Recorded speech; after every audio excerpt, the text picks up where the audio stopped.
As those world leaders descend, we'll continue to give you that coverage. But for now, let's turn into something very important. As you would have seen earlier, of course, scores of women, protesters across the country in various provinces about the scourge of gender-based violence and femicide. Those visuals that we showed you earlier on, quite touching indeed in terms of women saying, enough is enough. In fact, they were joined by many men too that are protesting against the scourge. And in fact, joining us now is the Minister of Women, Children and Youth and People with Disabilities, Ma'am Sindisiwe Chikunga. Ma'am, thank you so much for your time this afternoon. A very important time, I think, for South Africa, because as we watch those visuals, women basically talking about how they've had enough of gender-based violence in terms of how high the levels have become, and wanting it immediately to become and to be declared a national disaster. That has now happened.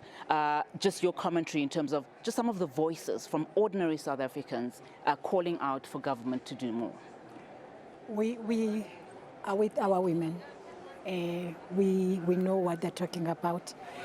Our research confirmed what women of South Africa are saying. 1 in 3 women in South Africa have actually been abused in one way or another, whether physical, sexual, emotional, or financial. So we indeed are talking about a scourge. And we also welcome the President's pronouncement yesterday, literally saying he's classifying gender-based violence as a crisis. And for us, that is important. Indeed, it's not the first time that the President has actually made such statement, because he does take matters of gender-based violence very seriously. Yes, first as the president of the country, but also as a husband to a woman, a father to girls, and probably a grandfather to granddaughters. So indeed, we welcome that, and we take it that this actually means we need to elevate our measures, working together with everyone in South Africa, because indeed it is true that it will not take one section of the community or society to deal with gender-based violence and femicide. It happens between intimate partners. That's what the study indicated, present and former. So you may not know as to whether seated here I was abused in my house until, say, for instance, my husband kills me, if that was to be the case. So that's how delicate and difficult the matter of gender-based violence is like. Sometimes it's not something that you will see, because it will start with emotional abuse, it will start with financial abuse, and then it will actually escalate to physical abuse and to even femicide, for that matter. So at the time when it becomes femicide, sometimes it's only then that everyone gets to know about it. It affects everyone. It affects every woman of any status and any stature. And for that matter, for those who are in positions of power, we never know about them, because they're protecting themselves, their names, their positions, but they're also protecting their husband's positions or their partner's positions. Yeah, I mean, I want to just read, for the benefit of our viewers, just what the Cogta Minister said, SABC, welcoming the decision by the head of the National Disaster Management Center, Dr. Bongani Elias Sithole, to classify GBV and femicide as a national disaster. Very quickly, Minister, what does that entail for women at the moment who are saying that, they're fighting against so many fronts? They're also fighting against a system that sometimes does not work with them. In fact, many times it works against them. And I'm talking here about slow courts, the process to get to that justice. We had a woman crying out saying that she was raped as a child, and that case is still before the courts. And on the other side, we see women being re-victimized by various entities and stakeholders that are meant to walk them through that journey. Just walk us through what this status means now for women and for children fighting GBV. There's a lot that is being done to fight gender-based violence in South Africa. If you look at the numbers of crimes that are reported through Thuthuzela centers, the conviction rate is about 75% and more.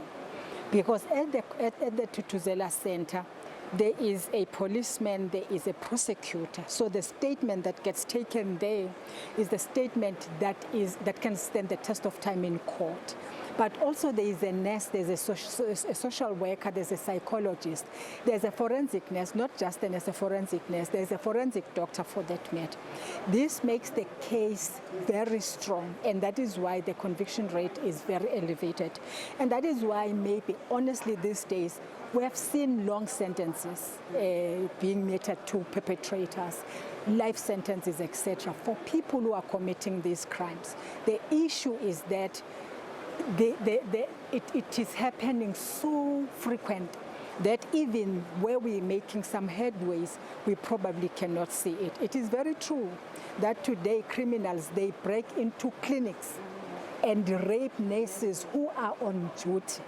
And even if you arrest them, but there is somebody who already is a victim, and you have got to provide them with all the psychosocial care. So whether that person gets arrested, whether he gets a life sentence, but somebody's life has been changed immediately on that night. So these are the issues that we are dealing with that are very complex. But of course, the crime itself is very violent. Yeah, it would be very important to see how this is then implemented. Minister, as we wrap up our conversation, of course, the G20 presidency, very symbolic for South Africa, for the African continent. Women have voiced out on numerous platforms, given the various meetings that have been held.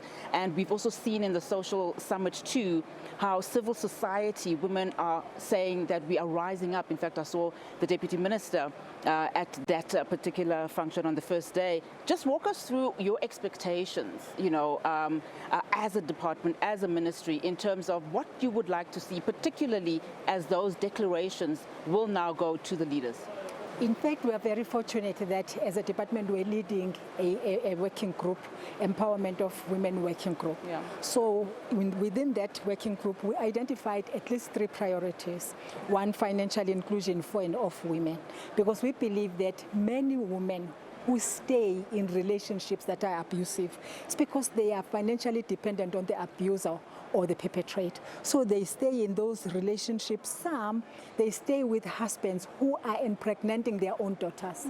And the mother can't leave because the daughter is dependent on this one. So you stay with your own child who is being raped by the biological father. And these things are actually happening. So we are saying if we empower these women, if we build more shelters, for instance, then it's possible for those women to leave those relationships. We take them to shelters, first to Zela centers, we open cases, and then to shelters. And in those shelters, we teach them some work, probably, so that they're able even to start some whatever work, whether it is craft work or anything, so that they're able to live independently.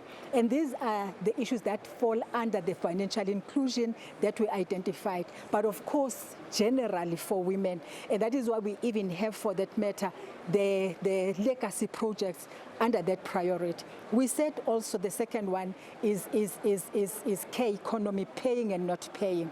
And we said, seated here, somebody probably has actually washed your clothes. And we see you as decent, and because you are seated here, we take you seriously. But somebody who is in another country looking at you will take you seriously, and whatever that you say may actually attract the investor to come to South Africa. Yeah. And there is somebody behind that who we are not recognizing. We're saying we've got to recognize those, and therefore our legacy project for that, for instance, will be a strategy, and we're happy. We've also been invited by the AU to assist in the drafting of the Convention on Care Economy. And the last one is the issue of gender-based violence and femicide. Yeah. And we said our legacy project for that is positive masculinity, because we think we're having it wrong at the tender age level.